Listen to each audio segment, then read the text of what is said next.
ॐ शुक्लाम्बरधरं विष्णुं शशिवर्णं चतुर्भुजं प्रसन्नवदनं ध्यायेत् सर्वविघ्नोपशान्तये अगजाननपद्मार्कं गजाननमहर्निशम् अनेकदन्तं भक्तानां एकदन्तमुपास्महे वागीशाज्यासु सर्वार्थानां उपक्रमे यन्नत्वा कृतकृत्यास्तुस्तन्नमामि गजाननं शारदा शारदां भोजवदना वदनाम्बुजे सर्वदा सर्वदा अस्माकं सन्निधिः सन्निधिं क्रियात् गुरुर्ब्रह्मा गुरुर्विष्णुः गुरुर्देवो महेश्वरः गुरुः साक्षात् परं ब्रह्म तस्मै श्री गुरवे नमः।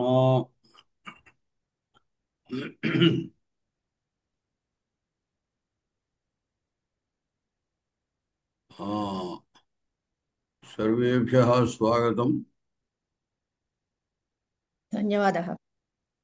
अद्य एकं श्लोकम् उक्त्वा अनन्तरं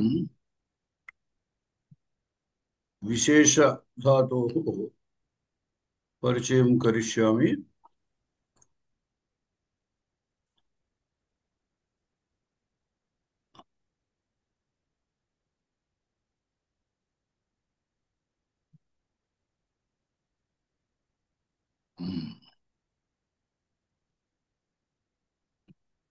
पश्यन्तु, लौकिकानां हि साधूनाम् अर्थं वागनुवर्तते, ऋषीणां पुनराद्यानां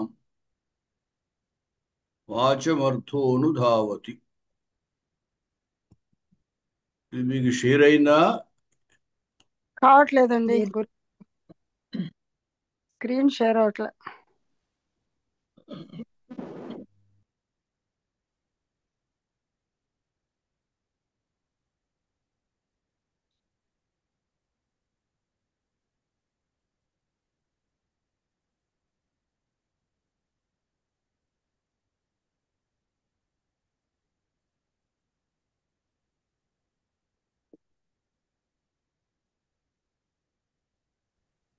నా నా మాట వినపడుతుందా? వినిపిస్తోందండి, మీ మాట వినిపిస్తోంది, కానీ ఆ, షేర్ అవ్వట్లేదండి. ఇప్పుడు చూడండి. ఇప్పుడు కూడా రాలేదు గురుగారు. ఇంకా రాలేదా? ఆహా. ఇప్పుడు వచ్చిందండి. వస్తోందండి, ఇప్పుడు వస్తోందండి. స్లోగా, అదే అదే అదే సిస్టమ్ స్లోగా ఉంది అని చేతి మెల్లగా వస్తుంది. అవునండి. కంగారు పడకండి. సిస్టమ్ కూడా కొంచెం వయస్సు పెద్దదైంది, చేత స్పీడ్గా ఉండదు, మెల్లిగా ఉంటుంది. స్లో అయి ఉంటుంది. మళ్ళాగే అది కూడా. అంతే కదండి, మేమంతా ఏజ్ అయిపోయిన వాళ్ళమే. అది కూడా వాటికి కూడా ఏజ్ అయిపోయి ఉంటుంది.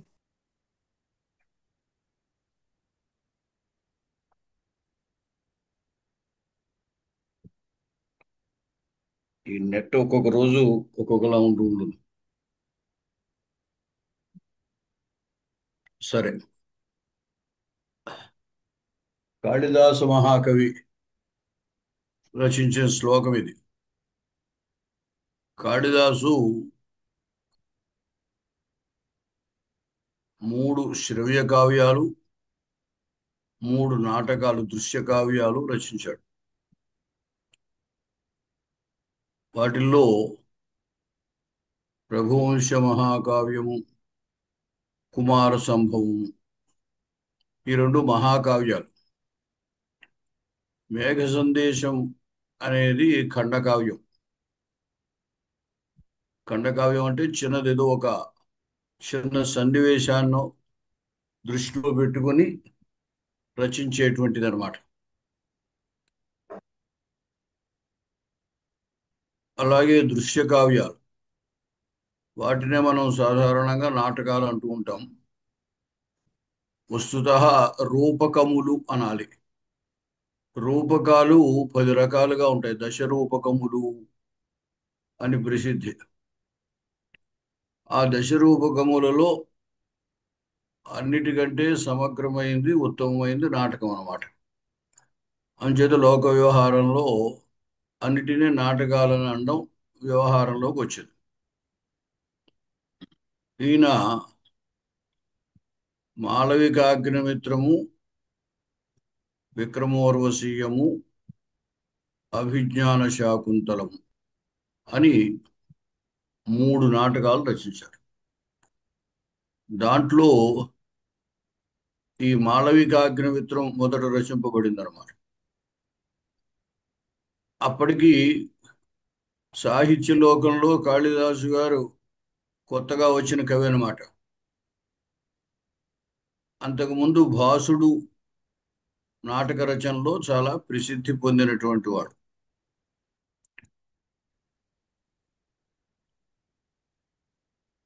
ఓ, ఈ శ్లోకం నీకు లౌకికానామి సాధునామా.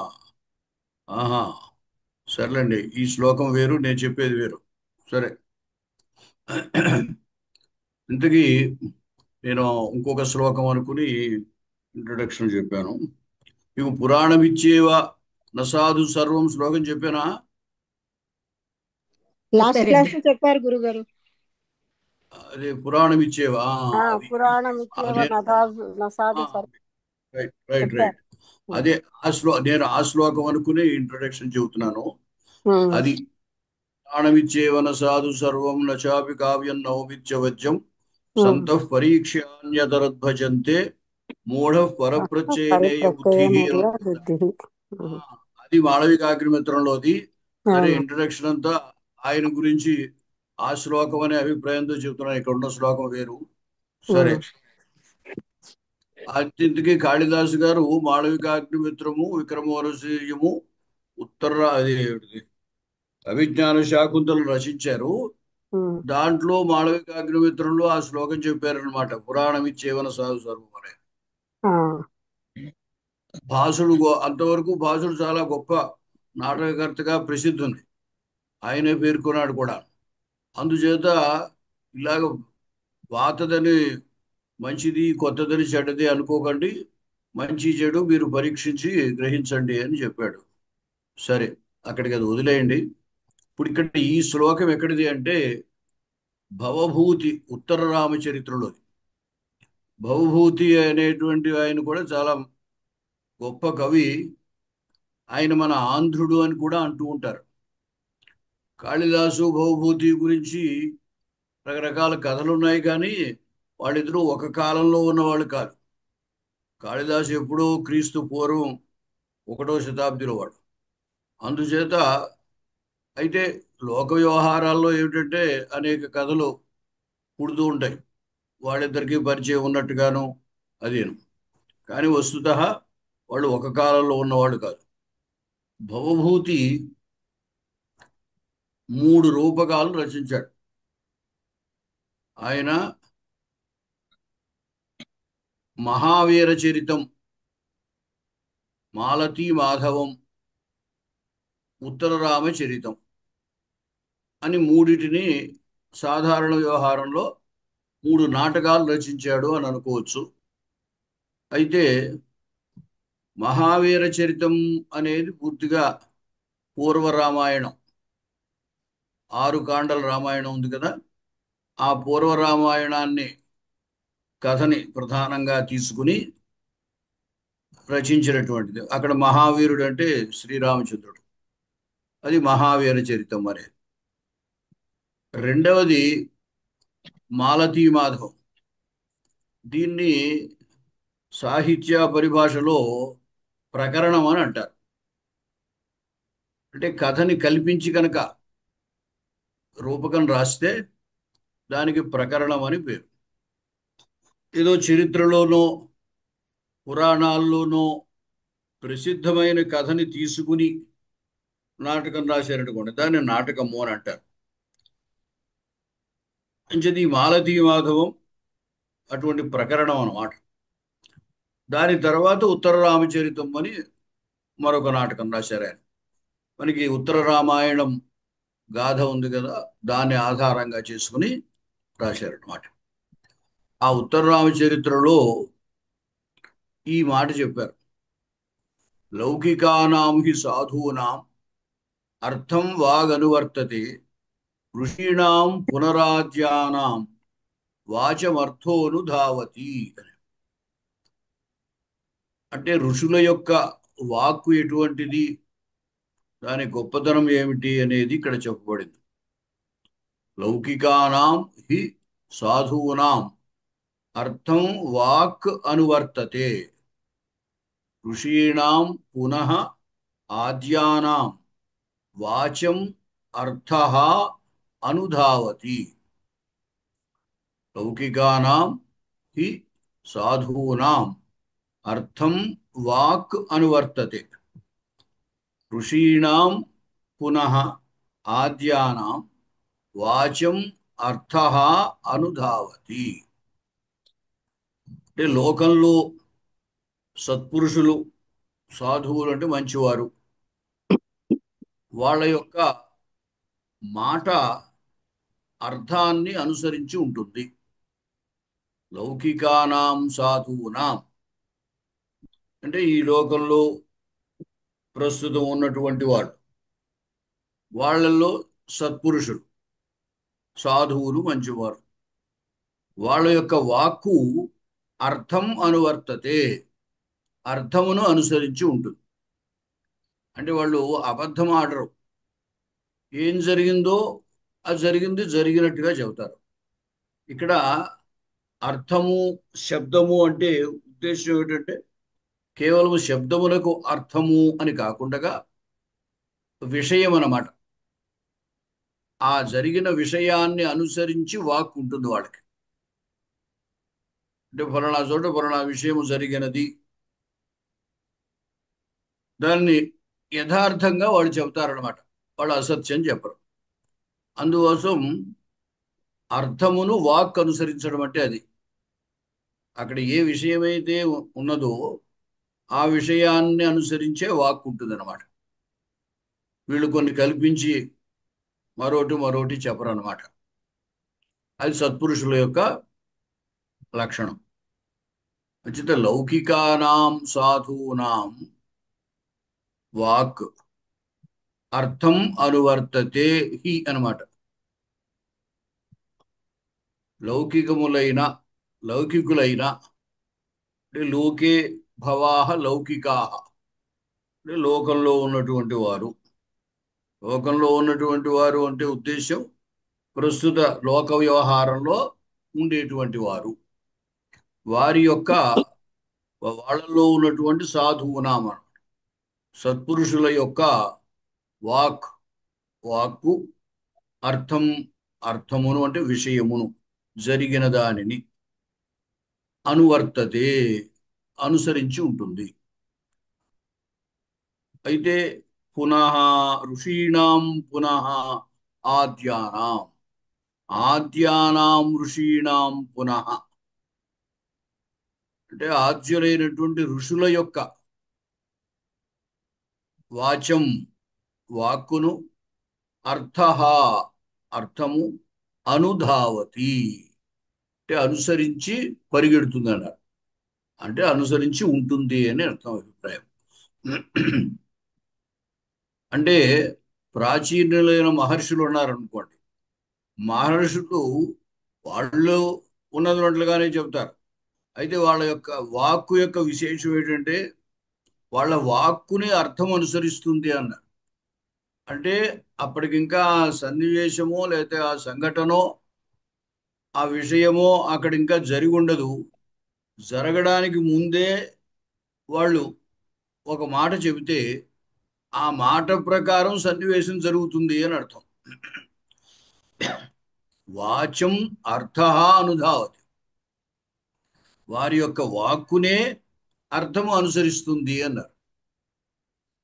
అంచేతనే మన వాళ్ళు పెద్దవాళ్ళు ఆశీర్వదించినప్పుడు కానీ, పెద్దవాళ్ళు ఎవరైనా మాట్లాడినప్పుడు కానీ జరగబోయే అంశాలని వాళ్ళు చెబితే అది అట్లా జరుగుతుంది అని భావిస్తారు.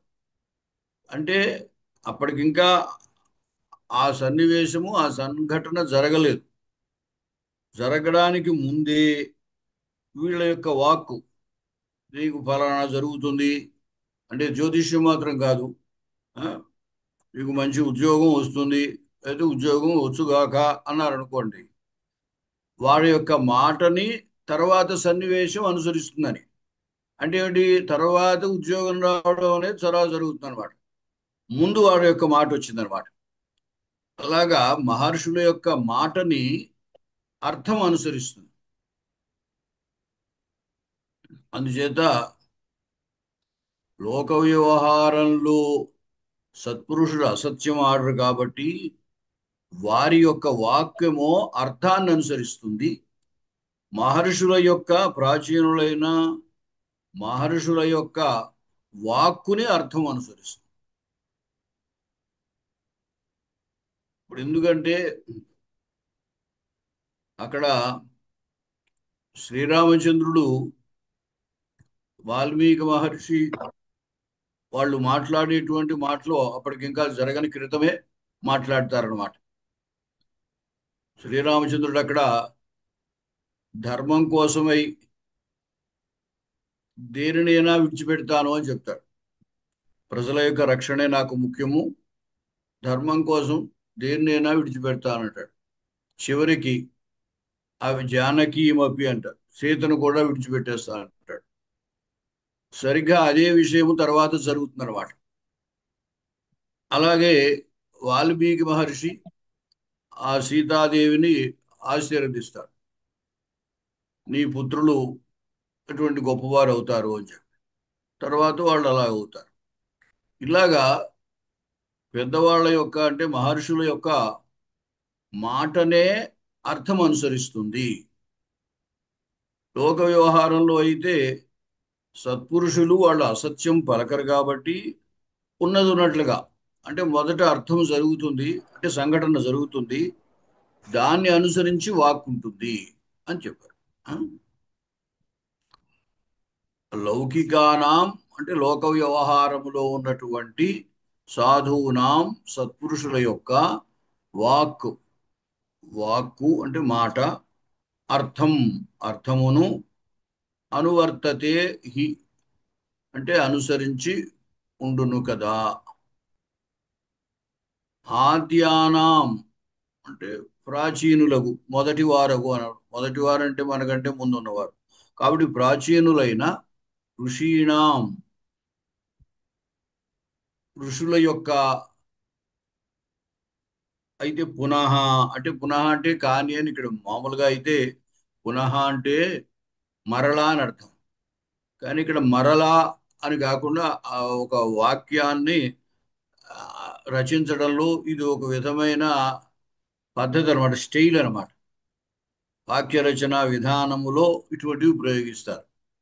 అంటే ఋషీణాం పునః అంటే ప్రాచీన ఋషులదైనట్టయితే అంటాం కదా, ఆ ఉద్దేశం. అంచేత ఆద్యానాం ప్రాచీనులైన ఋషీణాం పునః అంటే ఋషుల యొక్కదైనట్టయితే వాచం వారి వాక్కును, అర్థ అర్థము, అనుధావతి అనుసరిస్తుంది అని అర్థం. తెలిసింది కదా, ఎవరైనా చెబుతారా? చెప్తానండి. చెప్పండి. చెప్తానండి. లౌకికానాం హి సాధూనాం అర్థం వాగనువర్తతే ఋషీణాం పునరాధ్యానాం వాచమర్థోను ధావతి. అంటే లౌకికానాం అంటే ఈ లోకంలో ఉన్నటువంటి సాధూనాం అంటే సత్పురుషుల యొక్క వాగనువర్తతే. వాక్కు అంటే వాళ్ళు చెప్పిన మాట, చెప్పే మాట అర్థం అనువర్తతే. అంటే జరిగిన విషయమును అనుసరించి వాళ్ళ మాట అనుసరిస్తుంది. ఆ జరిగిన విషయం బట్టి వాళ్ళ మాట ఉంటుందన్నమాట. అయితే పునరాధ్యానం వాచ మర్థోను ధావతి అంటే ఆద్యానాం అంటే ముందు కాలంలో ఉన్నటువంటి ఋషీణాం అంటే మహర్షుల యొక్క పునః అంటే ఆ కాలంలో అయితే అంటే మహర్షుల యొక్కదైతే అని కలిపేడు దానికి.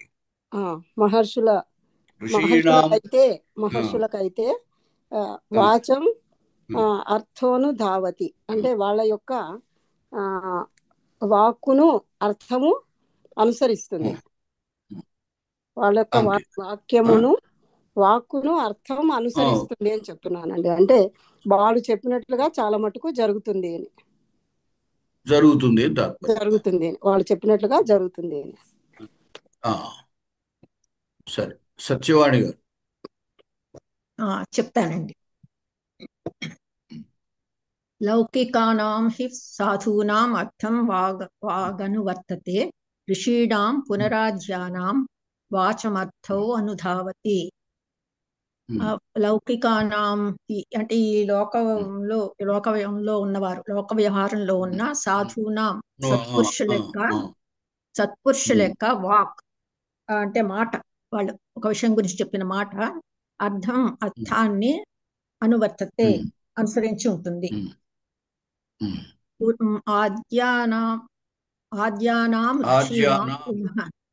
ఆద్యానాం అంటే మొదట అంటే ప్రాచీనులైన ఋషీణాం పునః అంటే ఋషులే అయితే, అంటే ప్రాచుర్యులైన ఋషులైతే అంటే వారు వాక్ అయితే అనమాట. ఋషుల యొక్క షష్ఠి అది. ఋషుల యొక్కదైతే ఋషులైతే వారి వాక్కు అర్థం అనుధావతి అంటే అర్థాన్ని అనుసరించి ఉంటుంది. వాచ్యం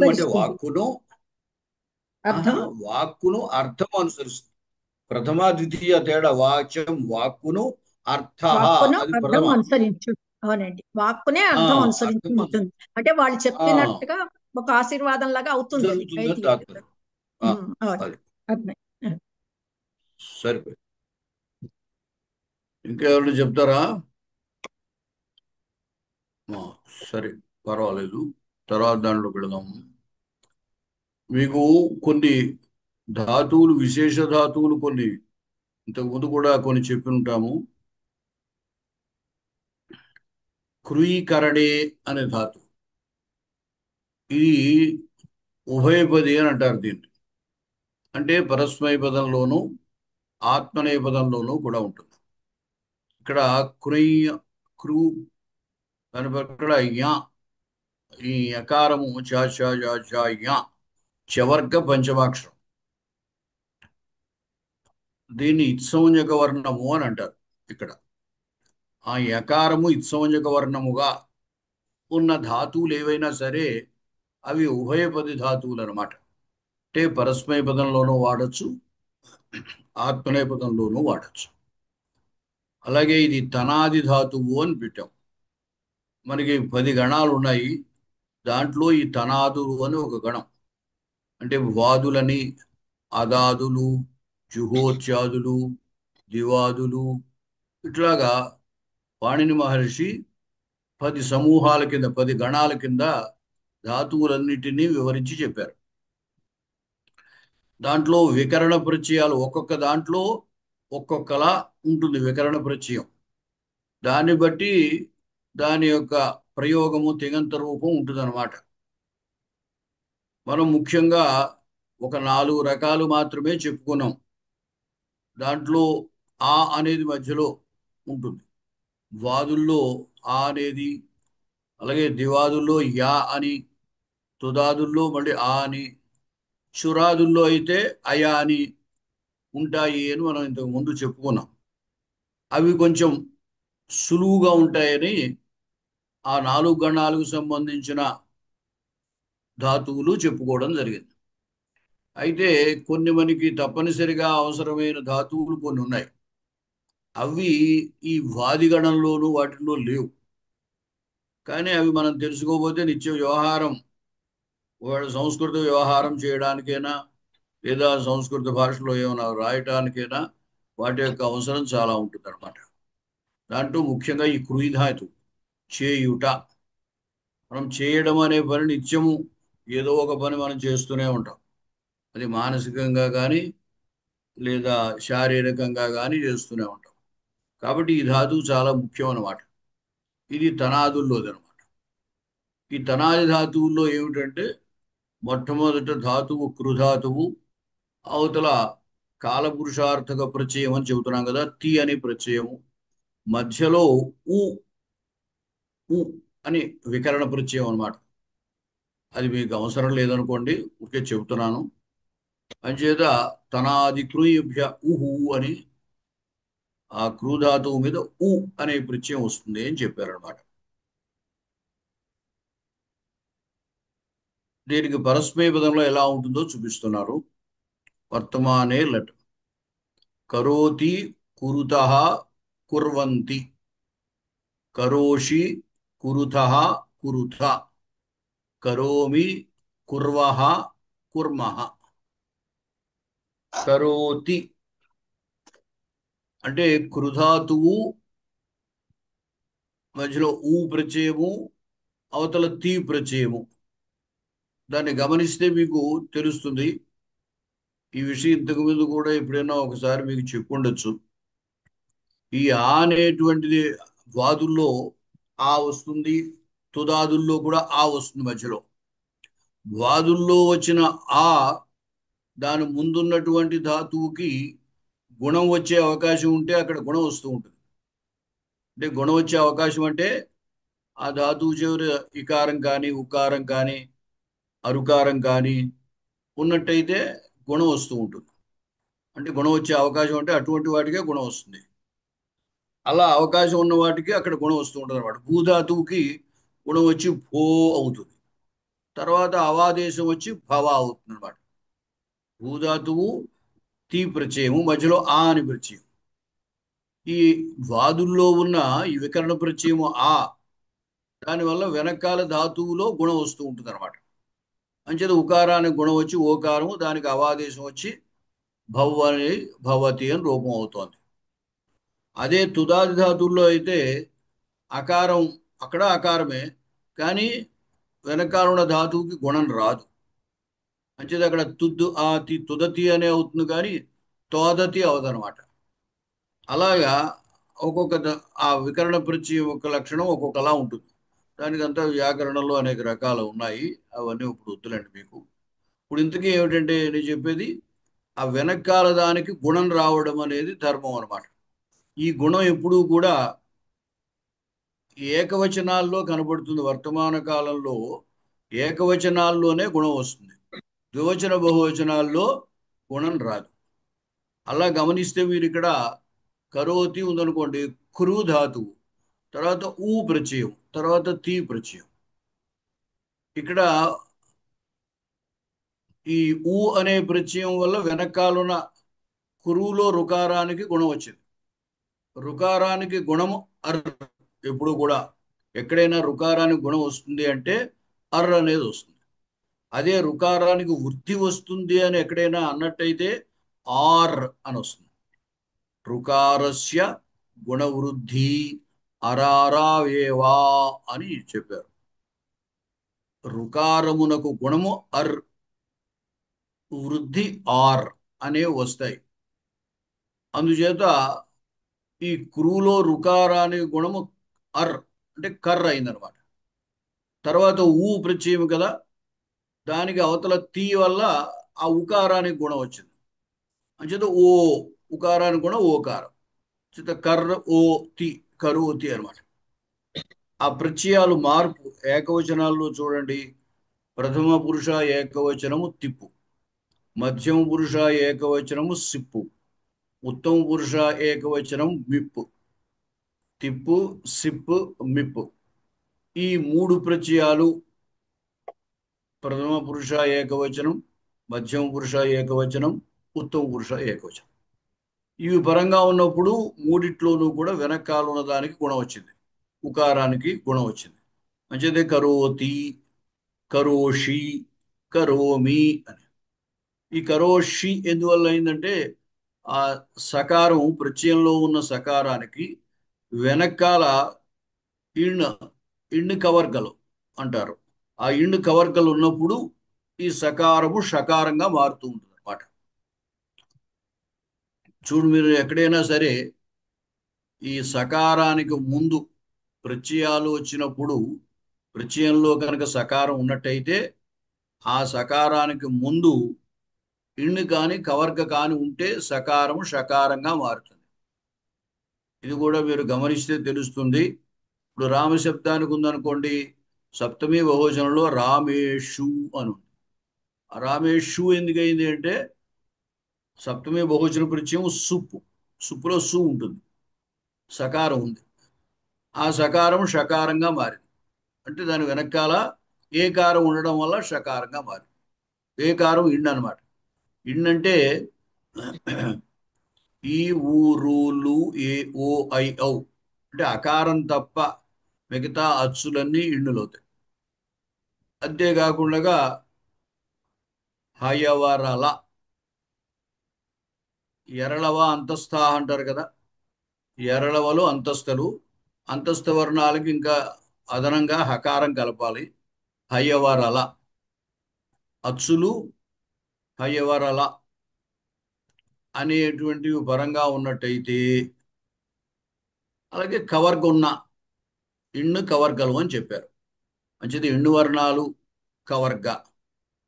దాని తర్వాత ఎక్కడైనా ప్రత్యయంలో సకారం ఉందనుకోండి, దానికి షకారం వస్తూ ఉంటుంది అనమాట.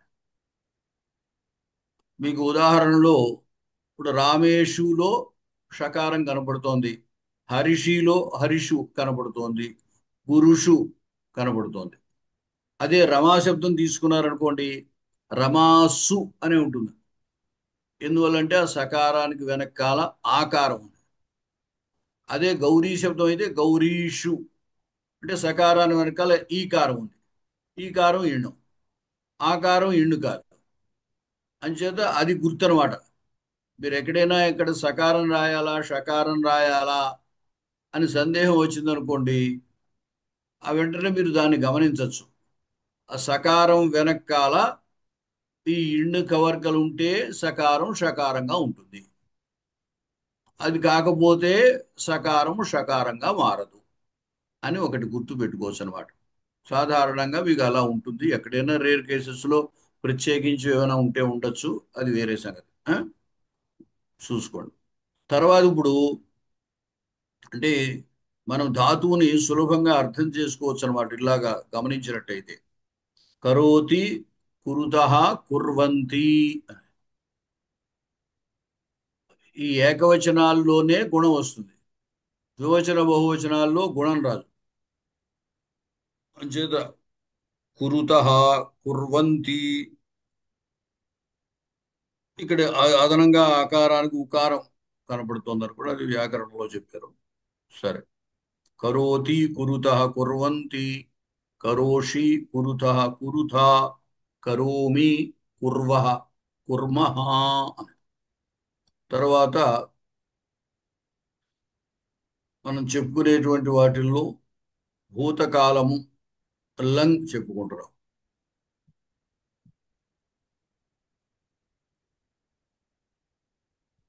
అకరోత్, అకురుతాం, అకుర్వన్, అకరోహ్, అకురుతం, అకురుత, అకరవం, అకుర్వ, అకుర్మా, అకరోత్ చేసెను. పైది చూసిన మీకు ఇదివరకే చెప్పాను నేను, వర్తమాన కాలము భూతకాలంలోకి మారేటప్పుడు వచ్చేటువంటి మార్పులు. అంచేత ఆ పైన కరోతి, ఇక్కడ అకరోత్, కరోషి, అకరోహ్, కరోమి, అకరవం, అకరో. ఈ ఆ చూడగానే ఇది భూతకాలము అని మనం గ్రహించాలన్నమాట. అకరోత్, అకురుతాం, అకుర్వన్, అకరోహ్, అకురుతం, అకురుత, అకరవం, అకుర్వ, అకుర్మ. మీకు విశేష ధాతువులు అని ఇందుకే చెబుతున్నాము. వీటిని మనం సాధారణ ధాతువుల్లాగా ఒకే పద్ధతిలో ఈ ధాతువులన్నీ నడవు. ఇంతకుముందు మనం చెప్పుకున్న వాటిల్లో ఏదో పఠతి, పఠత, పఠంతి అని అనుకో, గచ్చతి, గచ్చిత, గచ్చంతి, ధావతి, ధావత, ధావంతి, పశ్యతి, పశ్యత, పశ్యంతి అని ఒకలాగా కనపడతాయి ఆ పద్ధతి అంతా కూడా. కానీ ఇక్కడ అలా ఉండదన్నమాట. అంచేత మనం జాగ్రత్తగా వీటిని కంఠస్థం చేయవలసిందే. మరొక మార్గం ఏమీ లేదు దీనికి. నాణ్య పంథ ఏనాయ విద్యతే అంటారు. ఇది వేరొక వెళ్ళడానికి వేరొక మార్గం ఇంకేమీ లేదు అని. అలాగే ఇవి కేవలం మనం కంఠస్థం చేసి మాత్రమే గుర్తుపెట్టుకోవాలన్నమాట. అకరోత్ అకురుతాం అకుర్వన్, అకరోహ అకురుతం అకురుత, అకరవం అకుర్వ అకుర్మ. తర్వాత భవిష్యత్ కాలంలో కరిష్యతి, కరిష్యతః, కరిష్యంతి, కరిష్యసి, కరిష్యథః, కరిష్యథ, కరిష్యామి, కరిష్యావః, కరిష్యామః. కరిష్యతి, కరిష్యతః, కరిష్యంతి, కరిష్యసి, కరిష్యథః, కరిష్యథ, కరిష్యామి, కరిష్యావః, కరిష్యామః. తర్వాత లోట్. విద్యాశీర్థాల్లో లోటు వాడబడుతుంది. లోటుకి విధిలింగికి తేడా ఏమి లేదు. లోటు లింగు రెండు ఒకే అర్థంలో వాడతారు. కరోతు కురుతాత్ కురుతాం కుర్వంతు, కురు కురుతాత్ కురుతం కురుత, కరవాణి కరవావ కరవామ. కరోతు కురుతాత్ కురుతం కురు కుర్వంతు, కురు కురుతాత్ కురుతం కురుత, కరవాణి కరవావ కరవామ. ఈ కురు అనేది ఎక్కువగా మనం ఎదుటి వాళ్ళకి పని చెప్పేటప్పుడు కురు అని వాడు. చెయ్యి, ఈ పని చెయ్యి, ఆ పని చెయ్యి అని ప్రవర్తింపచేయడం, ఎదుటివాడికి పని చెప్పడం. అప్పుడు ఈ కురు అని మధ్యమ పురుష ఏకవచనం కురు, లేదా బహువచనంలో కురుత అని వాడతారు. తర్వాత విధిలింగ్. కుర్యాత్, కుర్యాతాం, కుర్యుహు అంటే అందరూ ఈ పని చేయాలి, ఫలానా వాడు ఈ పని చేయాలి అని ఇన్ జనరల్గా ఆజ్ఞ. గవర్నమెంట్ జీవో ఉందనుకోండి, అది విధిలింగులో ఉంటుందన్నమాట. అంటే తప్పనిసరిగా పౌరులు ఈ విధంగా ప్రవర్తించాలి, ఇలా చేయాలి అని చెబుతుంటారు. అంచేత కుర్యాత్ అనేది ఏకవచనం, ప్రథమ పురుష ఏకవచనం, లేదా బహువచనం వాడితే కుర్యుహు. అంటే అందరూ కూడా ఈ పని చేయవలసింది. పఠనం కుర్యుహు, ఏదో అధ్యాపనం కుర్యుహు, అధ్యాపన చేయాలి, 9 గంటలకే అందరూ రావాలి, ఇట్లాంటివి చెబుతారనుకోండి, అప్పుడు ఈ విధిలింగ్ వాడతారన్నమాట. కుర్యాత్ కుర్యాతాం కుర్యుహు, కుర్యాహ కుర్యాతం కుర్యాత, కుర్యాం కుర్యావ కుర్యామా. మా అంతా నేను ఇన్నింటికి రావాలి, నేను ఇంటికి వస్తాను, ఇలాంటి వాటికి కూడా ఇది వాడతారు. అంచేత అది అహం కుర్యాం అంటే నేను ఈ పని చేస్తాను.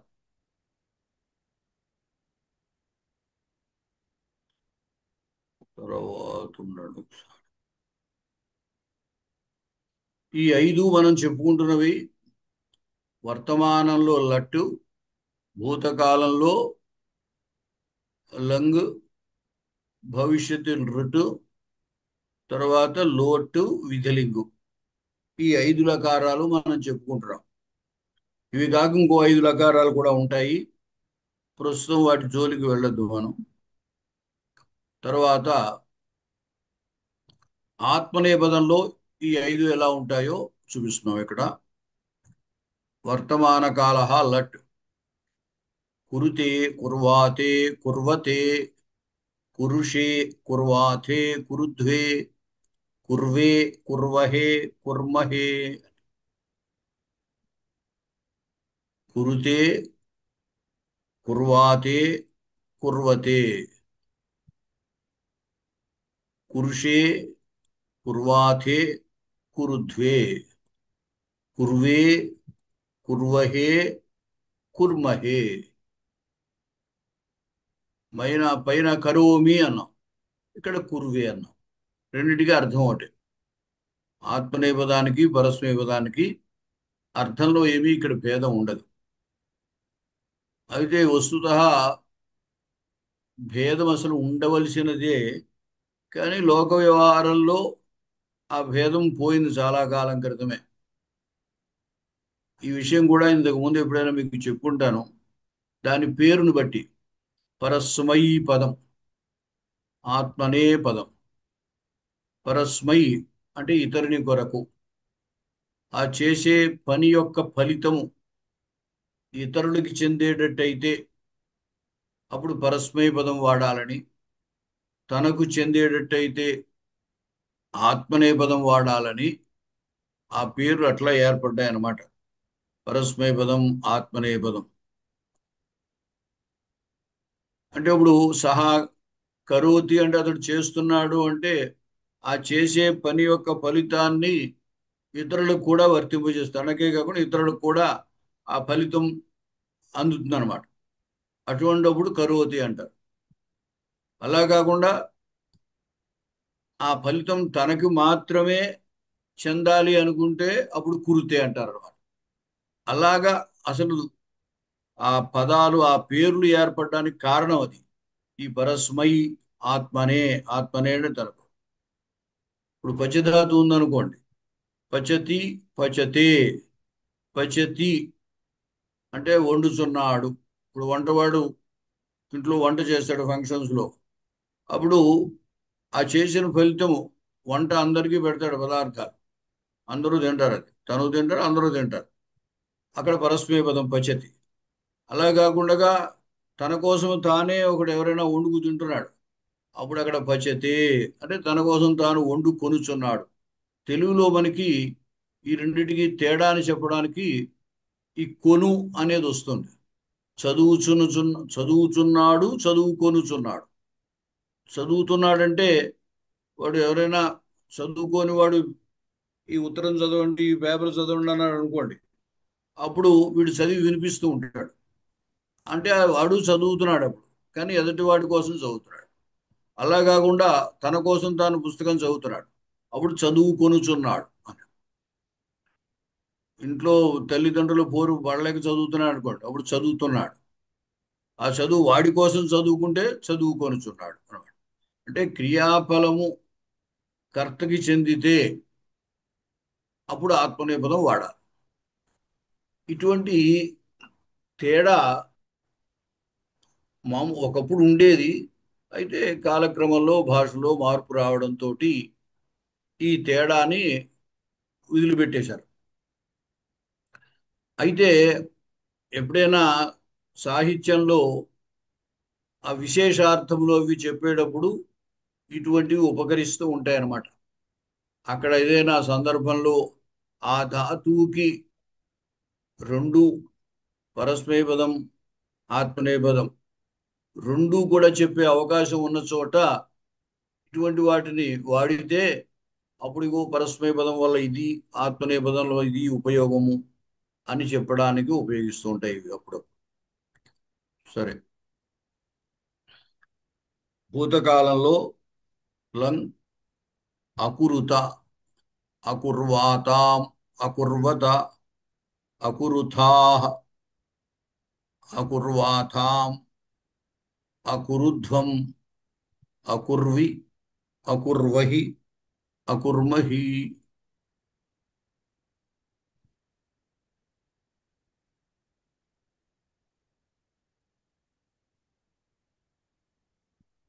తర్వాత రుట్ కరిష్యతే, కరిష్యేతే, కరిష్యంతే, కరిష్యసే, కరిష్యేతే, కరిష్యద్వే, కరిష్యే, కరిష్యావహే, కరిష్యామహే. ఇది భవిష్యత్ కాలం. తర్వాత లోట్ కురుతాం, కుర్వాతాం, కుర్వతాం, కురుష్వ, కుర్వాతాం, కురుధ్వం, కరవై, కరవావహై, కరవామహై. సహవీర్యం కరవావహై అని ఉంటుంది అక్కడ. సహనావోతు, సహనౌ భునక్తు, సహవీర్యం కరవావహై, తేజస్వి నావధీతమస్తు మా విద్విషావహై అని అక్కడ గురు శిష్యులది ఇద్దరిది కలిపి చెబుతున్నారు అక్కడ. అందువల్ల ద్వివచనంలో ఉందన్నమాట. అయితే కరవావహై అన్నాడు. అందరూ కలిపి మనం ఇవంతా కలిపి ఈ పని చేద్దాము, అప్పుడు కరవామహై. బహువచనంలో అయితే కరవామహై. తర్వాత విధిలింగ్. కుర్వీత, కుర్వీయాతాం, కుర్వీరన్, కుర్వీథాః, కుర్వీయాథాం, కుర్వీధ్వం, కుర్వీయ, కుర్వీవహి, కుర్వీమహి. కుర్వీత ఇది విధిలింగ్ కదా. ఇట్లాంటి ప్రయోగాలు ఎక్కువగా వైదిక భాషలో ఉంటాయి. ఎందుకంటే అక్కడ వేదం అంతా కూడా మీరు ఈ పని చేయండి, ఈ పని చేయొద్దు అని చెబుతూ ఉంటారు. ఆ సందర్భంలో విధిలింగ్ వాడతారు. అది పరస్మయ పదంలోనైనా కావచ్చు, ఆత్మనేపథంలో అయినా కావచ్చు. కుర్వీత, ధర్మం బహు కుర్వీత అని ఉంటుంది. అంటే ధర్మాన్ని ఎక్కువగా ఆచరించాలి, చెయ్యాలి. ధర్మం బహు కుర్వీత అని ఉంటుంది. అలాగే ఆహారః సంధ్యాం ఉపాసీత, ప్రతిరోజు కూడా సంధ్య సంధ్యను ఉపాసన చెయ్యాలి అను. అక్కడ ఉపాసీత, ఈ కుర్వీత, ఈత అనేది కనపడుతుంది కదా, కుర్వీత అని. అలాగే అక్కడ ఆస్ ధాతువు ఉపాసీత అని. ఈ విధంగా విధిలింగులో అంటే ఇటువంటి విధులు చెప్పేటప్పుడు దీన్ని వాడతారు అన్నమాట. కుర్వీత, కుర్వీయాతాం, కుర్వీరన్, కుర్వీథాః, కుర్వీయాథాం, కుర్వీధ్వం, కుర్వీయ, కుర్వీవహి, కుర్వీమహి. తర్వాత దీంట్లో ఇది ఇంతకు ముందు కూడా మీకు చెప్పానో లేదో గుర్తులేదు నాకు. ఇప్పుడు దినచర్య అని ఇక్కడ ఇచ్చాను. అంటే మనం రోజు చేసేటువంటి పనులు, వాటిని మనం ఆ సమయం ఏ ఏ సమయాల్లో ఏమి చేస్తాము, ఆ చెప్పేటప్పుడు ఎట్లా చెప్పాలి అనేది దీన్ని బట్టి తెలుస్తుంది అన్నమాట. ఇక్కడ చూడండి, ఇప్పుడు 5 గంటలకి అనుకోండి పంచవాదనం. 5 ప్రాతః పంచవాదనం. ఇదానీం కాలః కః. ఇప్పుడు టైం ఎంత అయింది అని అడిగేమనుకోండి, 5 గంటలు అయితే పంచవాదనం అని చెప్తాం. 5:15 చెప్పాలంటే సపాద పంచవాదనం. పాద అంటే 1/4 అని అర్థం. కాబట్టి 15 నిమిషాలకి పాద అని వాడారు అన్నమాట. సపాద అంటే 15 నిమిషాలతో కూడిన 5 పంచవాదనం అంటే 5:15 అన్నాడు. అలాగే అరగంటకి అర్ధ, సార్ధ పంచవాదనం అంటే అరగంటతో కూడిన 5 అంటే 5:30 అని అర్థం. పాద ఊన షడ్వాదనం 5:45 అంటే మనం వ్యవహారంలో కూడా పావు తక్కువ 6 అంటాం కదా. పావు తక్కువ కాబట్టి పాద ఊన. ఊన అంటే తక్కువ అని అర్థం. పాదోన అంటే పావు తక్కువ షడ్వాదనం 6 గంటలు. షడ్వాదనం 6 గంటలు. ఇలాగా మనం ఈ సమయాన్ని అన్నమాట. అహం ప్రాతః పంచవాదనే ఉత్తిష్టామి అన్నాడు. నేను ఆ 5 గంటల సమయంలో, ఆ సమయాన్ని మనము ఆ సమయంలో చేస్తాం కాబట్టి పంచవాదనే అని సప్తమి ఏకవచనం చెబుతాం. ప్రాతః పంచవాదనే ఉత్తిష్టామి. అలాగే సపాద పంచవాదనే ఇదో దంతధావనం కరోమి. సార్ధ పంచవాదనే స్నానం కరోమి. పాదోన షడ్వాదనే ఏదో కాఫీం పిబామి. షడ్వాదనే పూజాం కరోమి. ఇలాగా మనం నిత్యము చేసేటువంటి దినచర్యని చెప్పుకోవడం, అది అలవాటు చేసినట్టయితే సంస్కృత సంభాషణకి ఇవి చాలా ఉపకరిస్తాయి అన్నమాట. సహ కదా గచ్చతి అంటే అనుకోండి. సహ ప్రాతः పంచవాదనే గచ్చతి, ప్రాతः అష్టవాదనే గచ్చతి, ప్రాతः నవవాదనే కార్యాలయం గచ్చతి. అలాగనమాట. లేదా సహ కదా అగచ్చతు, ఎప్పుడు వెళ్ళాడు అని చెప్పాలి. ప్రాతः పంచవాదనే అగచ్చత్. హ్యः నిన్న, హ్యः సాయంకాలే షడ్వాదనే అగచ్చత్, నిన్న సాయంత్రం 6ంటికి వెళ్ళాడు.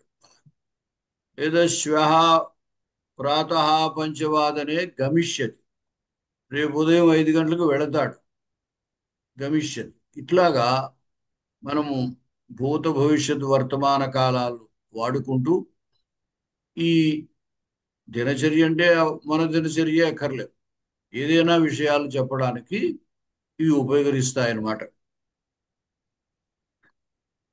అలాగే మధ్యాహ్న సమయంలో, మధ్యాహ్నే అంటే మనము ఈ వ్యవహారము, కాలం యొక్క వ్యవహారము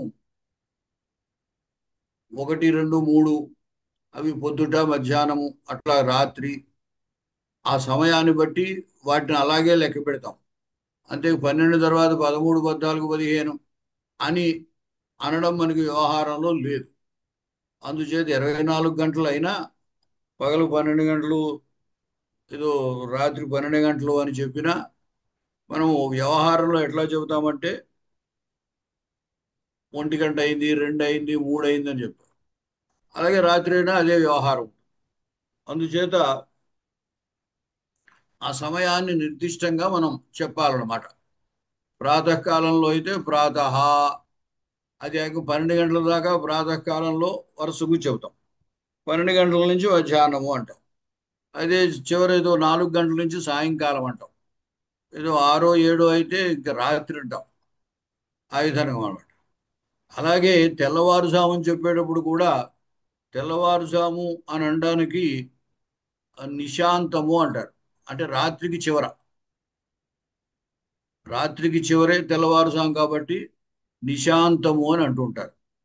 అలా ఏదో ఒక పదాన్ని, ఆ సమయం సూచించేటువంటి పదాన్ని వాడాలి.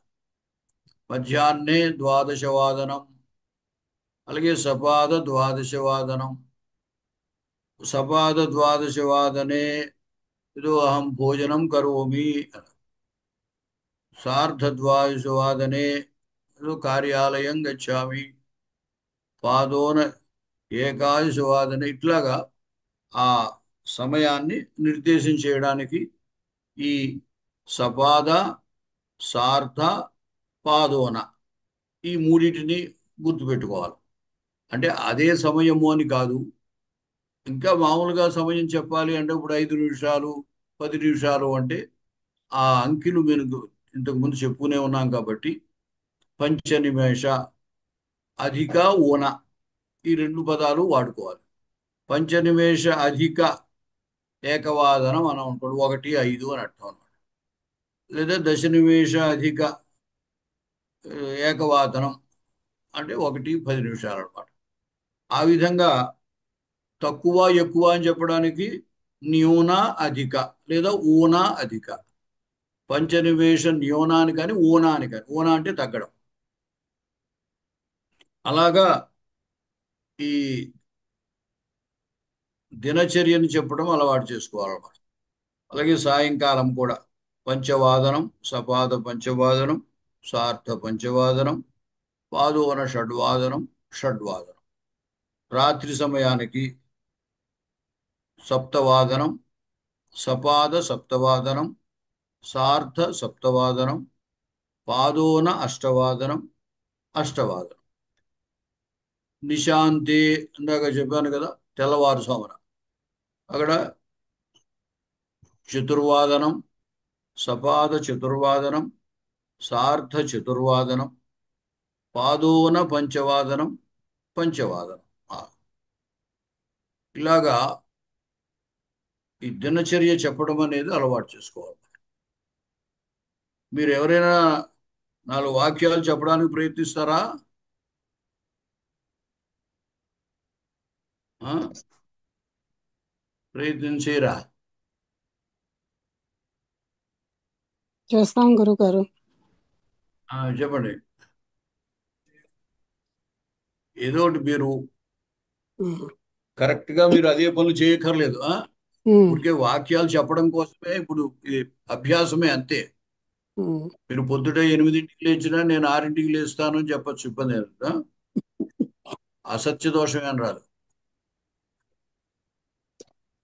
అ- అహం ప్రాతకాలే ఆ, ఆ, 6:00 ఆ, ఉత్తిష్టామి ఆ, ఉత్తిష్టామి ఆ, ఉమ్, పాదోన 6:00 ఆ, ఆ, దంతధావనం కరోమి. ఆ. ఆ, మీరు 6ంటికి లేస్తారు. అవును, పాదోన పాదోన సపాద, అనకూడదు. సారీ, ఆ, సపాద ఆ, సపాద 6:00 షడ్వాదనే. ఆ, 6:00 దంతధావనం కరోమి. ఆ, సార్ధ ఆ, 6:00 స్నానం కరోమి. ఆ, ఆ, ఆ, తర్వాత 7:00 పూజాం కరోమి. ఆ, ఆ, ఉమ్, 8:00 8:00 ఆ, అల్పాహారం ఉమ్, ఆ. ఖాదామి కాదామి. ఆ, ఖాదామి అల్పాహారం ఖాదామి. ఉమ్, ఉమ్, ఉమ్,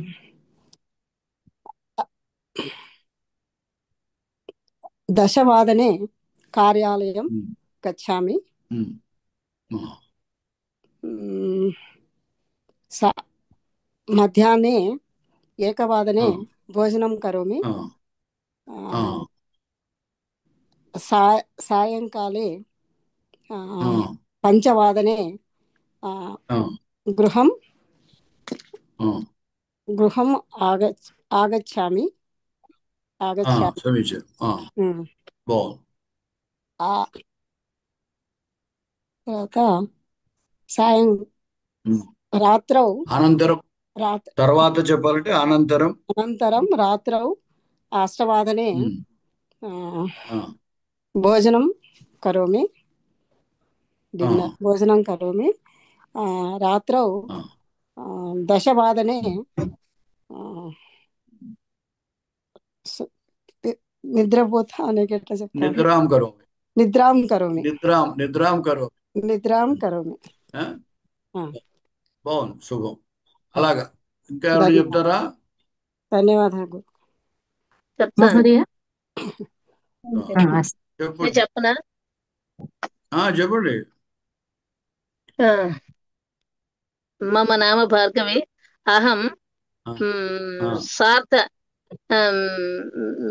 చతుర్వాదనే ఆ, ఉత్తిష్టామి. ఆ, పంచవాదన పర్యంతం దంతధావనం ఆ, కరోమి. ఆ. పంచవాదనతః షడ్వాదన పర్యంతం యోగాం కరోమి. యోగాభ్యాసం. ఉమ్, శుభం. అనంతరం ఉమ్, ఆ, ఉమ్, సార్ధ షష్టవాదన పర్యంతం స్నానం కరోమి. ఉమ్. సార్ధ అక్కడ షష్టానికండి. షష్టవ ఆ, షడ్వాదన. షడ్వాదన షష్టానికండి, షడ్వాదన. పర్యంతం షడ్వాదన ఆ, పర్యంతం స్నానం ఉమ్, కరోమి. షడ్వాదన ఉమ్, సార్ధ షడ్వాదనతః సప్తవాదన పర్యంతం ఉమ్, పూజాం కరోమి. ఉమ్. ఆమ్, ఆ, మ్, సప్తవాద సార్ధ సప్తవాహన సప్తవాదన ఉమ్, సార్ధ ఆ, సప్తవాదన పర్యంతం దేవాలయం గచ్చామి. ఉమ్, ఉమ్. ఉమ్, లేదా ఆమ్, అక్కడ ఆ, సార్ధ సప్తవాదనే సార్ధ సప్తవాదనే దేవాలయం గచ్చామి. ఆ, అది సార్ధ సప్తవాదనే ఎంతసేపట్లో వెళ్తారో దేవాలయం గచ్చామి. చెప్పక్కర్లేదు. ఆ, ఆ, అది ఆ, అంటే మనం ఒక పని ఇక్కడి నుంచి ఇంతవరకు చేస్తున్నాము అన్నప్పుడు తహా పర్యంతము అని చెప్పొచ్చు. ఆ సమయంలో చేస్తున్నప్పుడు సప్తమి విభక్తి అనమాట. చెప్పండి. బాగుంది. ఆ, ఆ, అహం వదాని మహోదయ. ఆ, చెప్పండి. అయ్యో చెప్తున్నారు ఎవరు, తర్వాత చెప్తాను నేను. భార్గవి గారు చాలు. బాగా చెప్పారు. చాలే చాలే, ఇంకో అలాగే అలాగే. బాగుంది. అంతే. తర్వాత ఎవరు? లక్ష్మీ మహోదయ వసుంధర గారు నమస్కారం. చదువుతారా? మహోదయ. చెప్పండి. శుభోదయం మహోదయ. చెప్పండి. మమ నామ లక్ష్మీ వసుంధర. అహం ప్రతిదినం పంచవాదనతః సార్ధసప్తవాదన పర్యంతం యోగాభ్యాసం కరోమి. ఎప్పుడు దశవాదనతః ఆ సమయం, అందుకే ఆ సమయం కూడా చెప్పాలి. ప్రాతహాయ సాయం వా. పంచవాదనతః సార్ధసప్తవాదన సార్ధ అవును, రైట్. శుభ శుభ శుభ ప్రాతః సమయం ప్రాతః ప్రాతःకాలే ప్రాతःకాలే ప్రాతःకాలే చెప్పండి. పంచవాదనతః సార్ధషడ్వాదన పర్యంతం యోగాభ్యాసం కరోమి. అనంతరం దశవాదనతః ద్వాదశ ఘంటా పర్యంతం పచనం కృత్వా కించిత్ విశ్రామం స్వీకరోమి. అనంతరం శ్రవణమాధ్యమేన వార్తామపి శృణోమి. प्रतिदिनं रात्रौ समये अहं दृश्यमाध्यमरूपेण वार्तां शृणोमि. अनन्तरं संस्कृतपुस्तकानि पठित्वा अर्धघण्टापर्यन्तं विश्रामं स्वीकरोमि. पठित्वा स्वीकरोमि. धन्यवादः महोदय. पठित्वा किं स्वीकरोति? विश्रामं स्वीकरोमि. विश्रामं स्वीकरोति. समीचीनं महोदय. अस्तु, ధన్యవాదాలు. ఇంకా ఎవరైనా చెప్తారా? బాగుంది. అదే ఇట్లాగా మనం ఆ అభ్యాసం చేయడానికి ప్రయత్నం చేయటమే. ఆవిడ ఈ పదాలు మనం అవసరమైనటువంటి పదాలని కొన్నిటిని మనం ఇప్పుడు ఇందాక చూడండి ఆవిడ చెప్పారు భార్గవి గారు, ఈ తహా పర్యంతం అనేది కూడా ఇక్కడ మనకి అవసరం అన్నమాట. ఈ సమయం నుండి ఈ సమయం దాకా అనేటప్పుడు తహా అంటే నుండి అని అర్థం. ఇది మనం పంచమీ విభక్తికి బదులుగా వాడుతుంటాం. వృక్షతః, గృహతః అని. గృహతః ఇంటి నుండి, కార్యాలయతః కార్యాలయం నుండి, వృక్షతః చెట్టు నుండి, ప్రాసాదతః మేడ మీద నుండి. ఇలాగా తహ అనేది నుండి అనే అర్థంలో వాడతారు. అందుచేత పలానా సమయము పంచవాదనతః అని, 5 గంటల నుండి అని. అలాగే పర్యంతం అనేది వరకు అని అర్థం. అంటే ఏదో సప్తవాదనతః అష్టవాదన పర్యంతం అని. అలాగే ఇంకొక పదం కూడా మనకి మొదలుకొని అప్పటి నుంచి ప్రారంభించి ఆరభ్య అని కానీ, లేదా ప్రభృతి అని కానీ. అహం అద్య ప్రభృతి సంస్కృతం వదామి, లేదా అహం అద్య ఆరభ్య సంస్కృతం వదామి. నేను ఈరోజు ప్రారంభించి సంస్కృతం మాట్లాడతాను, లేదా ఈరోజు నుండి మొదలుకొని అద్య ప్రభృతి సంస్కృతేన సంభాషణం కరోమి. అద్య ప్రభృతి యోగాభ్యాసం కరోమి. అద్య ప్రభృతి ఏదో కాఫీం పిబామి, అయితే కాఫీం నపిబామి. ఒకవేళ కాఫీ తాగకూడదని ఏదైనా వ్రతం పెట్టారనుకోండి, అహం అద్య ప్రభృతి కాఫీం నపిబామి. ఆ విధంగా ఈ ఆరభ్య అని కానీ ప్రభృతి అని కానీ వాడచ్చు. ఈరోజు ప్రారంభించి, లేదా ఈరోజు మొదలుకొని అని చెప్తాం అన్నమాట. ఈ అద్య, ఇదివరకు ఈ పదాలు మీకు చెప్పే ఉంటాను. అద్య అంటే ఈరోజు, శ్వః అంటే రేపు, హ్యః అంటే నిన్న. అద్య అంటే ఈరోజు. ఈ పదాన్ని ఇప్పుడు అనే అర్థంలో కూడా వాడుతుంటారు. అద్య అంటే ఈరోజు అనొచ్చు, ఇప్పుడు అని కూడా అనొచ్చు. ఇప్పుడు అనడానికి ఇదానీం అనే పదం వాడుతారు, అధునా అనే పదం వాడతారు. అద్య అనేది ఎక్కువగా ఈ రోజున వాడతారు. అయితే ఇప్పుడు అని వాడడం కూడా తప్పు కాదు. అది కూడా ఆ అర్థంలో వాడకం కూడా ఉన్నది. అంచేత అద్య గచ్చామి, అద్య శృణోమి, అద్య పఠామి అట్లాగనమాట. హ్యహ పఠం నిన్న చదివాను, హ్యహ అగచ్చం నిన్న వెళ్ళాను అని. ఈ నిన్నకి ముందు మొన్న అని చెప్పడానికి ప్రహ్యహ అంటారు. ప్రహ్యహ అంటే మొన్న. ఇది ఇలాగా ఇప్పుడు దినద్వయాత్ పూర్వం, దినద్వయాత్ అనంతరం, 2 రోజుల తర్వాత, 2 రోజులకి ముందు, ఇలాగా ఈ పూర్వము అనంతరము అనే పదాలను వాడి మనం ఆయా విషయాలను చెబుతూ ఉండొచ్చు అనమాట. వీటిని మనం మాట్లాడుతూ ఉంటే వాటి అవసరం వస్తుంది. అప్పుడు ఆ అవసరానికి తగిన మనం పదం మనకి తెలిస్తే ఆ పదం వాడతాం, లేకపోతే తెలుసుకుని ఆ పదం వాడుకోవాలన్నమాట. కాబట్టి జానకి గారు ఏమైనా చెప్తారా? చిన్న వాక్యం ప్రయత్నం చేస్తాను గురుగారు.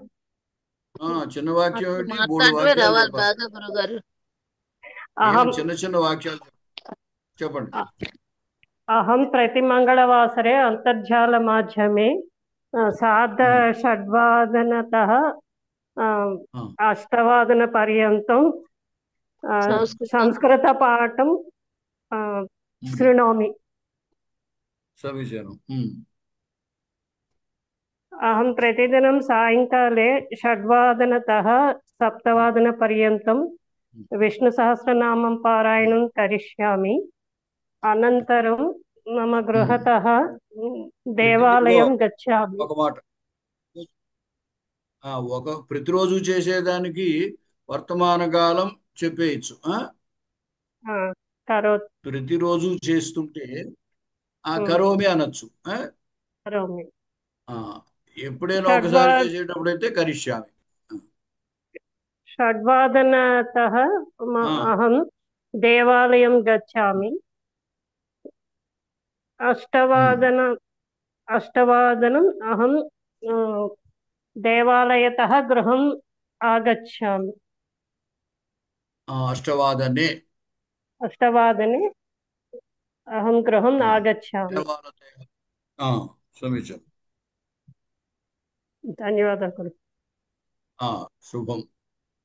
ఇంకా ఎవరు చెప్తారా? గురుగారు ఇలా సంభాషణ చేస్తూ ఉంటేనే కొంచెం బాగా వస్తుందేమో మాకు. అదే సంభాషణే చెప్పాలి. అదే సంభాషణ కొంచెం చేయించండి మీరే.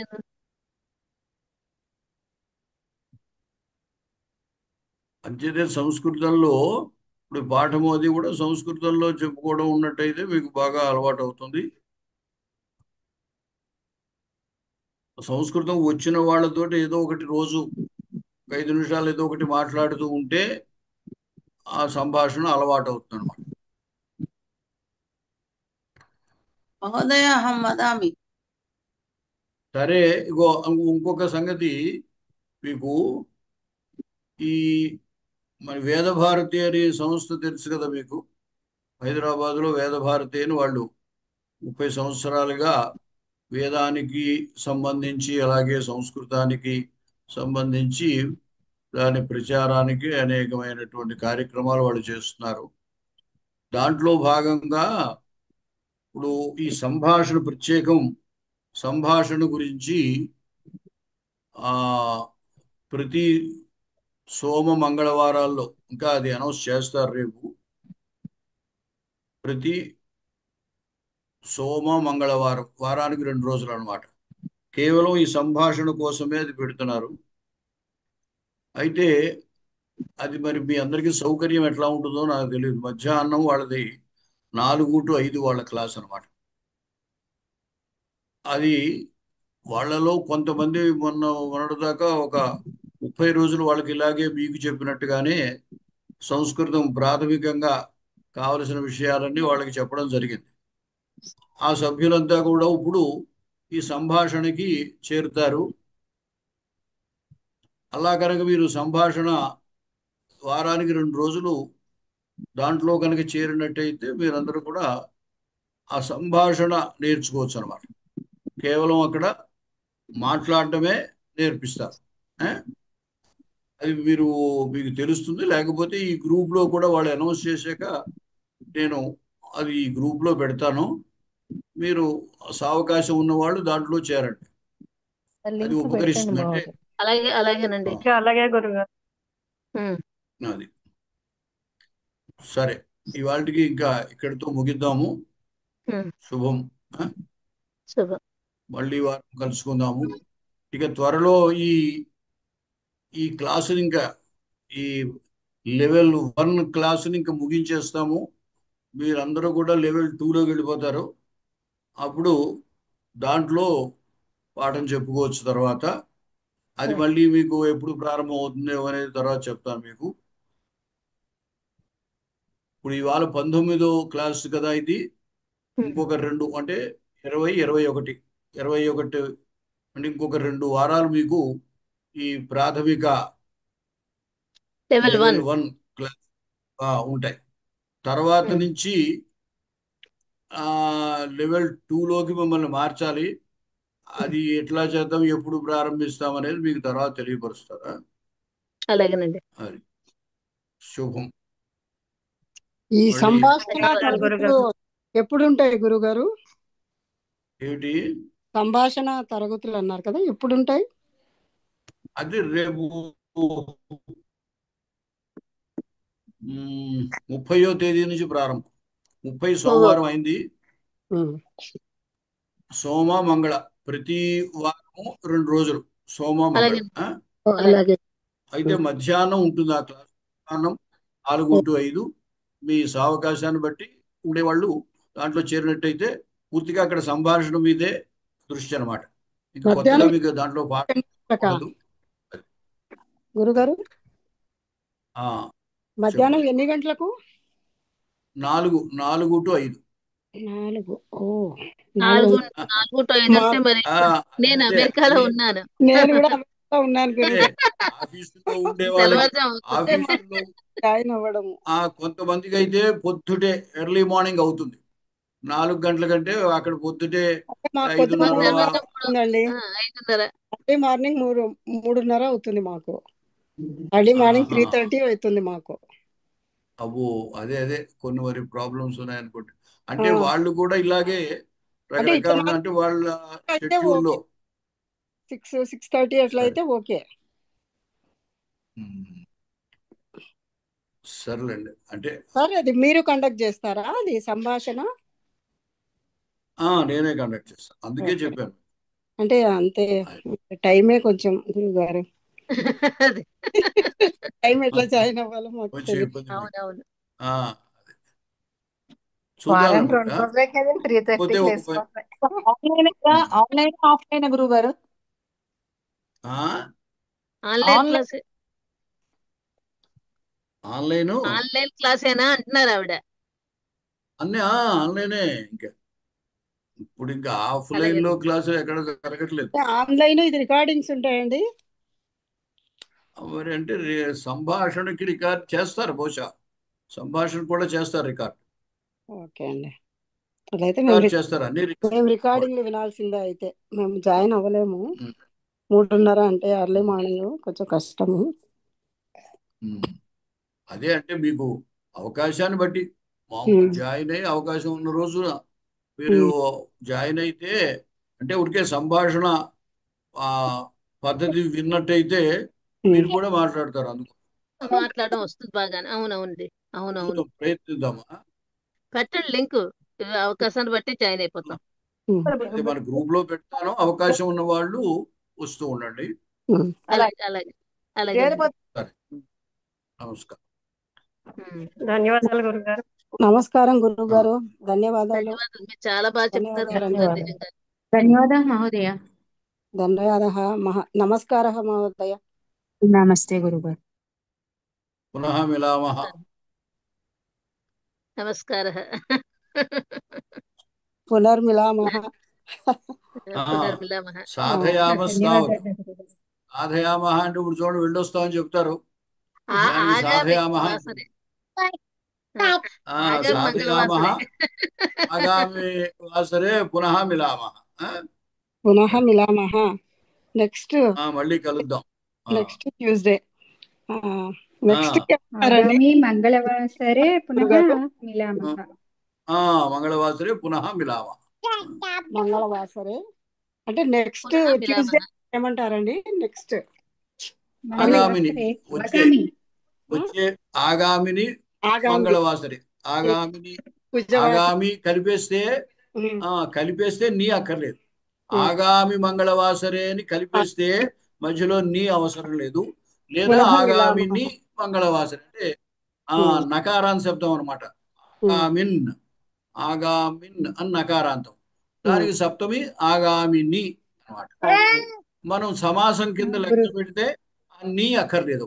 ఆగామి కలిపేయచ్చు. ఆగామి మంగళవాసరే, ఆగామి ఆదివాసరే, అదే భానువాసరే, అట్లాగనమాట. ఆగామి కుజవాసరే పునః మిలామः మహోదయ. పునః అవశ్యం తప్పనిసరిగా అవశ్యం పునః మిలామ. అవశ్యం పునః మిలామः. ధన్యవాదాः. ధన్యవాదాः. ధన్యవాదాలు గురుగారు. సాధయామ. సాధయామ.